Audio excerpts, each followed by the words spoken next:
bit of this book by Carroll, and it's When We Were Warriors. A little close up there.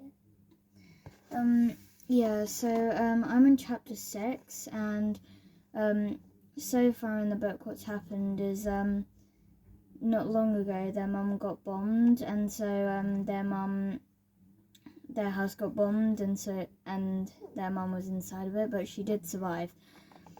But she realised that her three children,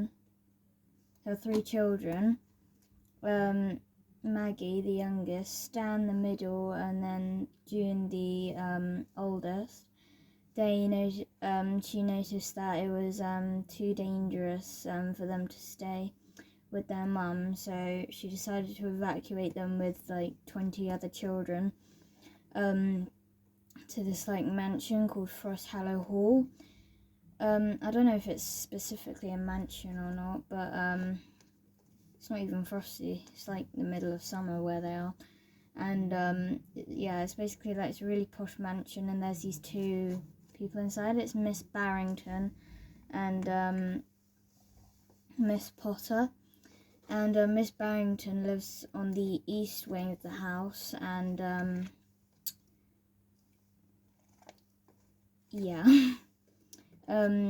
and Clive and June started a dare game where they have to get like objects from each different place that they're not allowed to go. So far, Maggie, it's boys versus girls in the game, and Maggie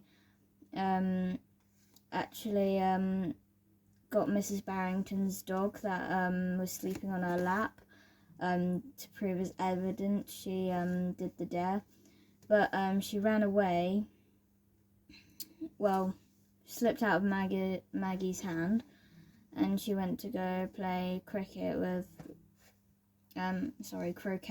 Lelite, and then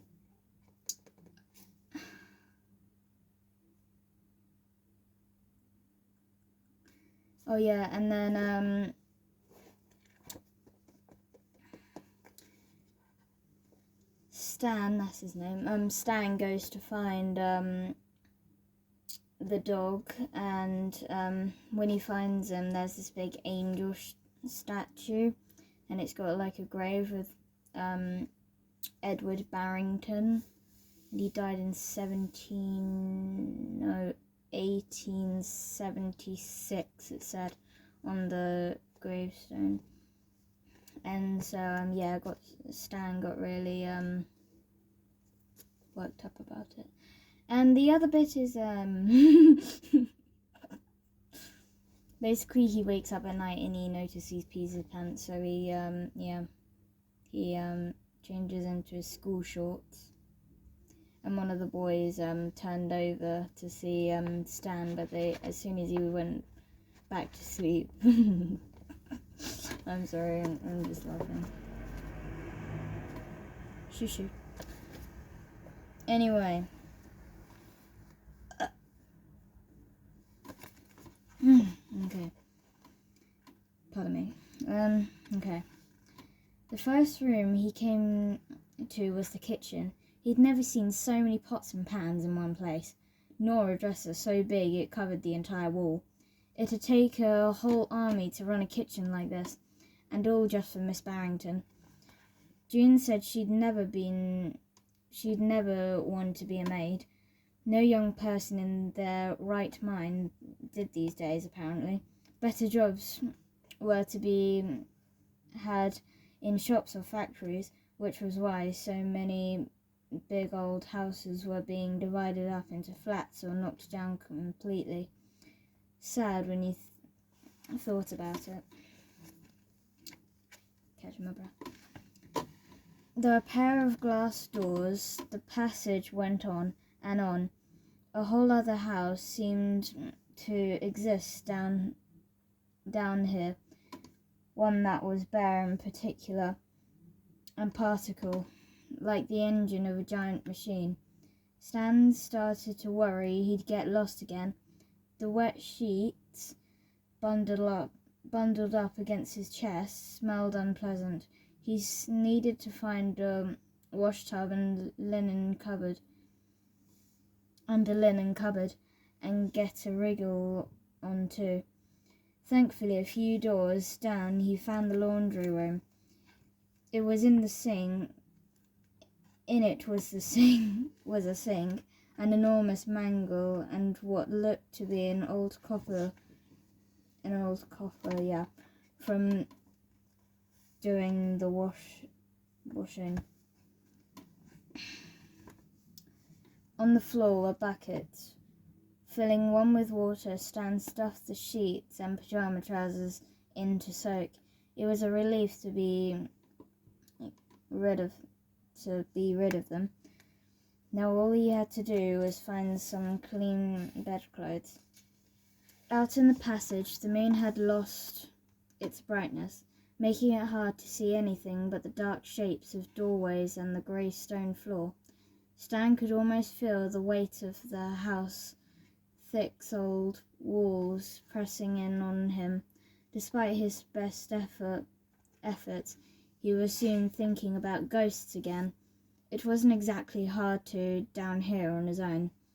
He told himself not to be a chicken. In old houses like this, someone was bound to have died. Over the years, Kit Barrington, the person who died, Kit Barrington had. It didn't mean Frost Hollow Hall was haunted. The corridor came to an abrupt halt. Two cupboards faced him, which looked like as promising for storing laundry as anywhere had. Inside the first were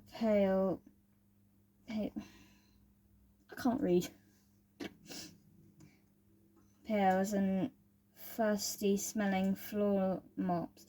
It took a good heave on the handle to open the other. The smell coming from inside was damp, old, a bit like this whole house smelled, only strong enough to catch in Stan's throat. Stacked inside the cupboard were boxes, a fair few of them too. Disappointed not to find any sheets, he was about to shut the door when he noticed the top box wasn't properly shut.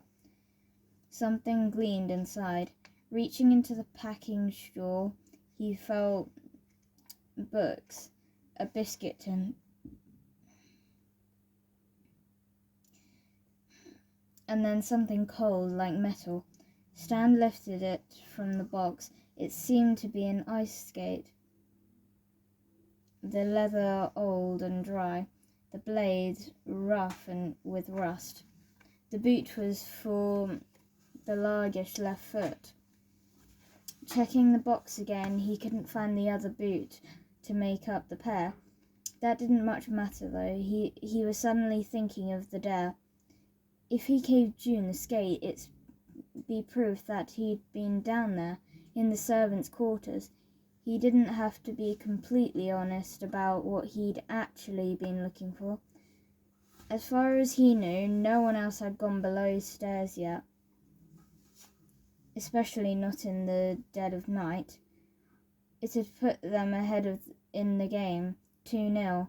It was too good an opportunity to miss. Forgetting sheets, he stuffed the skates inside his pyjamas shirt and hurried back to the green baize door. He was almost at the top of the steps when he heard a thumping noise, then voices in the hallway. The dog started barking. Footsteps tip-tapped across the marble floor. "I don't know who it is, Sylvia, so stop clinging onto my arm." The voice was Miss Potter's. "The only way we'll find out is by opening the door." Dun, dun, dun. Okay, if you like that and you wanted to hear more, make sure you subscribe to my YouTube channel and like this video. I hope everybody hits that smash button. It looks like this. Just, yep, that. It looks like that, okay? Yeah. You go click that down there. And yeah, I'll be reading chapter 7 in a minute. Well, not in a minute, but eventually. So yeah, I hope everyone has a great Christmas, and bye.